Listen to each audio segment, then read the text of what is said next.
À l'occasion de la sortie de la PlayStation Vita, la rédaction a décidé de vous offrir une sélection spécialement dédiée à la portable de Sony. Nous avons donc retenu les 3 meilleurs titres du lancement, le meilleur jeu à télécharger, une déception ainsi que notre coup de cœur du line-up. C'est parti!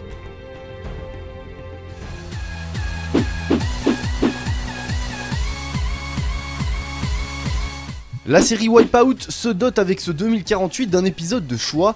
Bois ont tombé et ludiquement irréprochable, le titre de studio Liverpool dispose qui plus est d'un mode multijoueur conséquent pour appuyer un contenu solo quelque peu décevant. Malgré des temps de chargement à rallonge, Wipeout 2048 est bien le jeu de course du line-up de la PlayStation Vita. Alors indéniablement, le jeu qui m'a mis la plus grosse gifle sur ce line-up PS Vita, c'est comme un peu à l'époque de la première PlayStation, c'est Wipeout, et cette fois c'est Wipeout 2048. Je trouve qu'il met vraiment en lumière les capacités de l'écran de la PlayStation Vita. C'est vrai qu'on a cet effet waouh un petit peu quand on le voit. C'est beau, c'est rapide, c'est fluide, certes il y a quand même des gros temps de chargement et c'est un petit peu gênant. Mais bon sang, on s'en prend vraiment plein les yeux. Un jeu de course magnifique, une réalisation sublime. Donc graphiquement c'est exceptionnel, moi j'ai absolument jamais vu ça sur portable. Avec le format de la console et le grand écran, on a vraiment de très bonnes sensations et une bonne lisibilité. Ça j'étais assez agréablement surpris par ça. Au niveau ludique, le jeu n'a rien perdu puisque la série est bien connue maintenant avec les aérofreins, un gameplay un peu particulier, on retrouve tous ces éléments. Mis à part les temps de chargement qui sont un peu longs, le reste c'est vraiment du tip top à tout point de vue, contenu, esthétique. Voilà, c'est vraiment là une valeur sûre quoi qu'il arrive et ma meilleure expérience sur PlayStation Vita.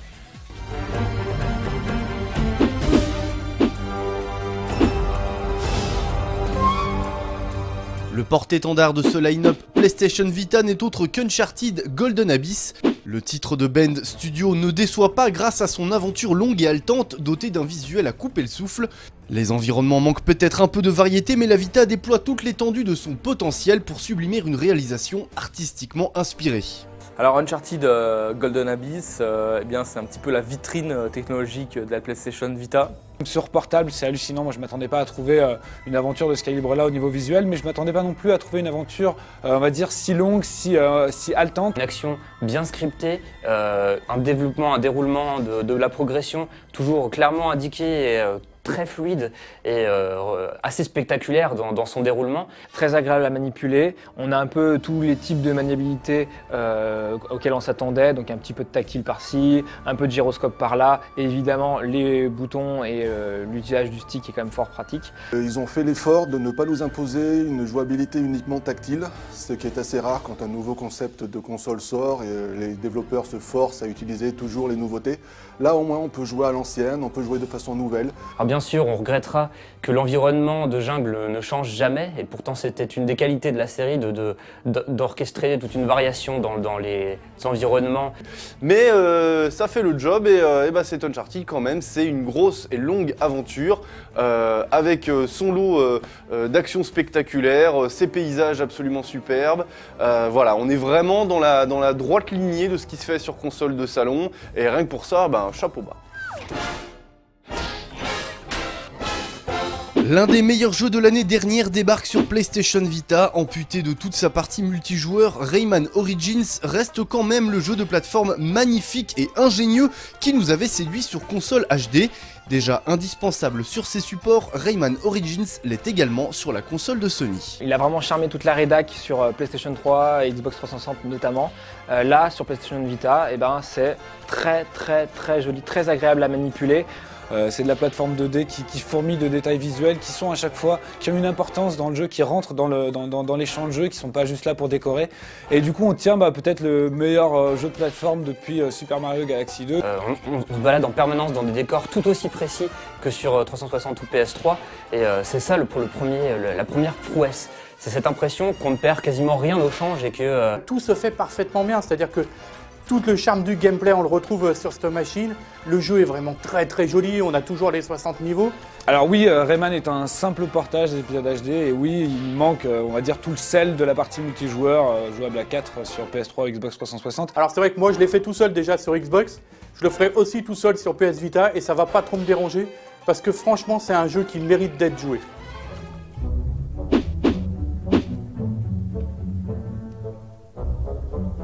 Un look aguicheur et une bonne dose d'humour noir ne sont pas les seules qualités d'Escape Plan. Ce puzzle game dispose de mécaniques bien huilées en plus d'utiliser toutes les fonctionnalités de la PlayStation Vita.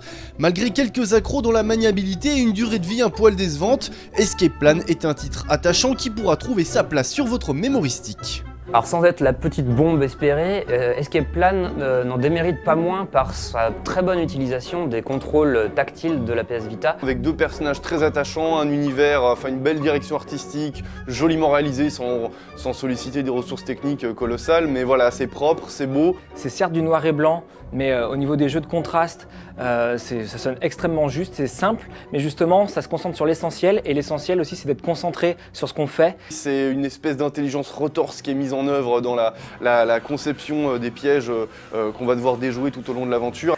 Condensé dans des petits tableaux prêts à l'usage dans le métro, dans les transports en commun. En cela, c'est un parfait petit jeu de lancement pour la console. Il vaut mieux pas se le faire d'une traite, c'est plutôt un plaisir, voilà, un plaisir ponctuel, on va y revenir un petit peu de temps en temps, et à chaque fois avec grand plaisir quand même, parce qu'on sent que les développeurs de Funbits ont mis du cœur à l'ouvrage pour essayer de nous piéger des manières les plus diverses possibles. C'est du die and retry, donc on meurt, on réessaye, etc. Ça fonctionne jusqu'au bout, c'est certes pas très long, mais ça fonctionne jusqu'au bout, et pour un jeu à vendu une quinzaine d'euros, moi j'en demande pas plus. Donc, Escape Plan, c'est un bon plan en téléchargement sur PlayStation Vita.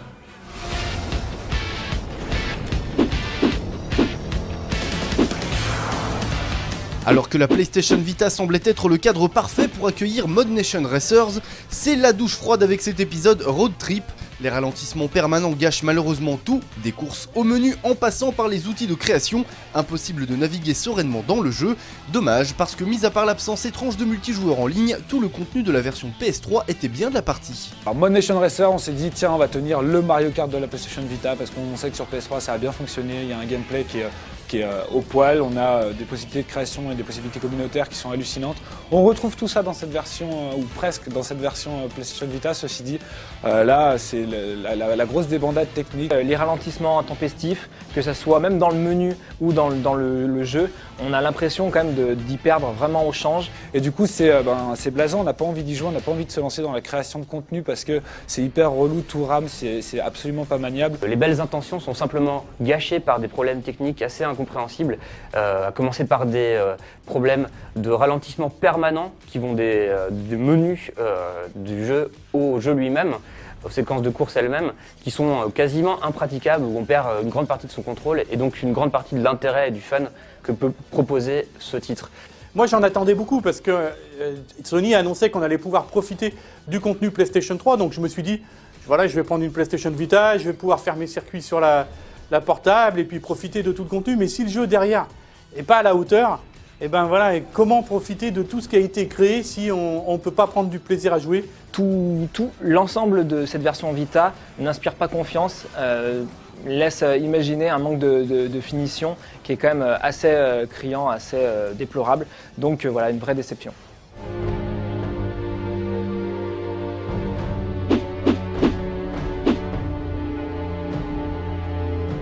Pas vraiment de coup de cœur pour le lancement de la PlayStation Vita. Si aucun jeu particulier n'a spécialement marqué notre cœur de gamer, il faut bien reconnaître que le line-up est costaud. La console fait le plein de titres solides et de portages réussis pour offrir un grand nombre de possibilités. Sport, action, course, puzzle game, plateforme, presque tous les genres majeurs sont représentés par un titre tout à fait valable. Alors le line-up de la PS Vita, c'est vrai qu'il est complet, je pense que c'est même le plus costaud qu'on ait connu depuis très longtemps pour un lancement de console. Et on se tape souvent des jeux faits à la va-vite, un petit peu n'importe comment, histoire de coller à la sortie de la machine. Là pour le coup, faut reconnaître que même si on a quand même beaucoup d'adaptations, ce sont des adaptations pour la plupart réussies. Moi, je pense en particulier à Ninja Gaiden, qui va sans doute passer sous le radar de la plupart des acheteurs, mais qui est assez hallucinant dans sa façon de réussir un portage d'un titre mastodonte qu'on n'aurait jamais imaginé sur portable et qui se manipule très bien bien. Marvel vs Capcom 3 par exemple, Ultimate, qui est vraiment, je trouve, épatant, parce qu'en plus il est plus lisible que sur console de salon, parce qu'il y a peut-être moins de fioritures, donc c'est un vrai plaisir, c'est très joli, c'est très fluide, rien à dire. Il y a certes pas mal de portages, donc on est moins surpris on va dire par ce qu'on va avoir, mais le line-up est quand même impressionnant parce que quel que soit votre style de jeu, votre style favori, vous allez trouver a priori une chaussure à votre pied. Il faut quand même trier dans ce line-up. Et puis les jeux Sony, alors si certains sont très bons, comme Uncharted et Wipeout, d'autres ressemblent davantage à des démos techniques.